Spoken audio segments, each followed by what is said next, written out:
Jim, as you start to hear all those headlines that Christina laid out for us, does that make you increasingly nervous about the way the stock market is positioned right now?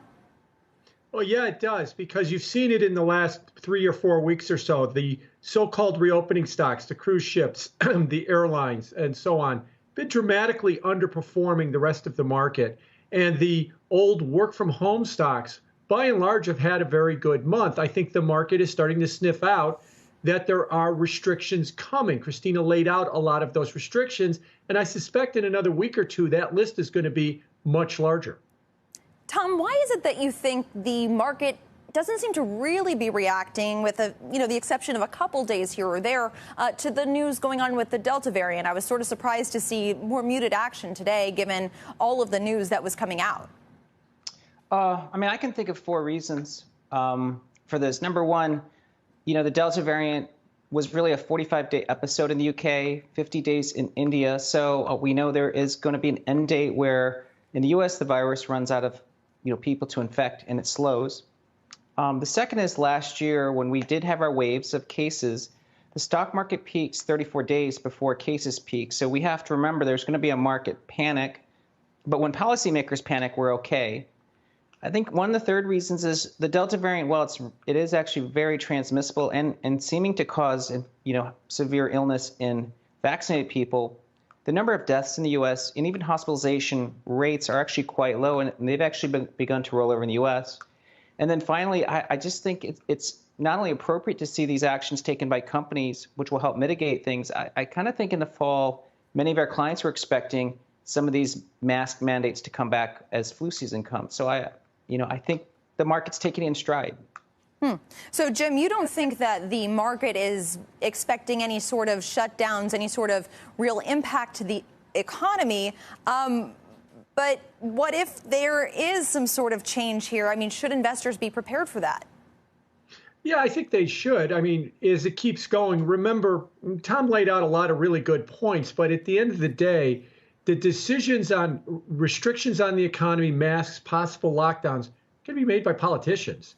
They're going to be made by politicians in consort with some experts, but there's still politicians are going to draw the line. And we saw how that was a flip-flop a lot last year with those decisions.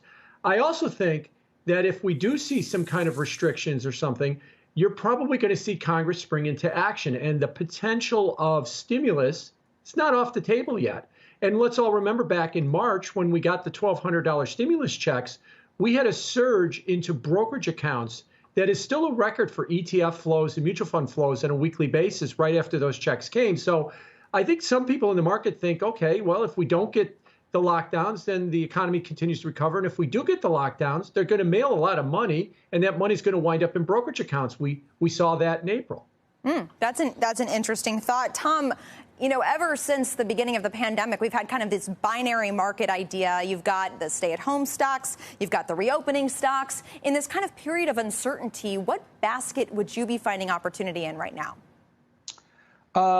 Well, I think Jim is correct to say when markets get nervous, they're going to really stick to stocks that they know can grow, day in and day out. So I think FANG and these stay-at-homes work.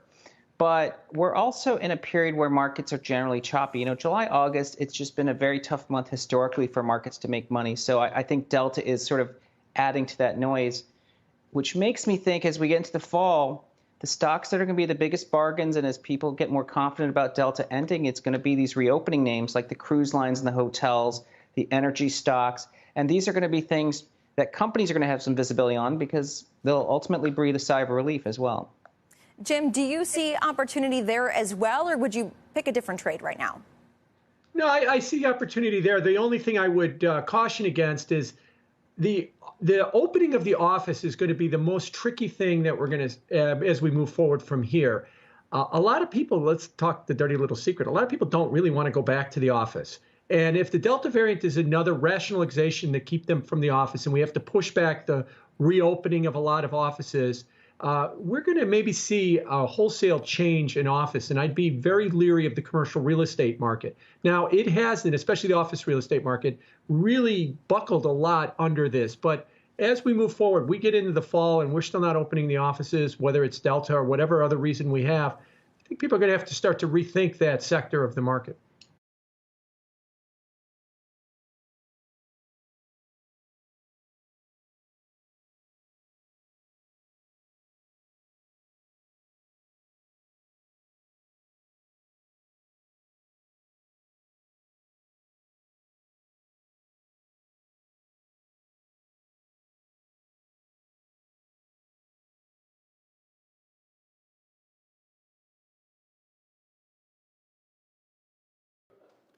Shepard Smith here. Thanks for watching CNBC on YouTube.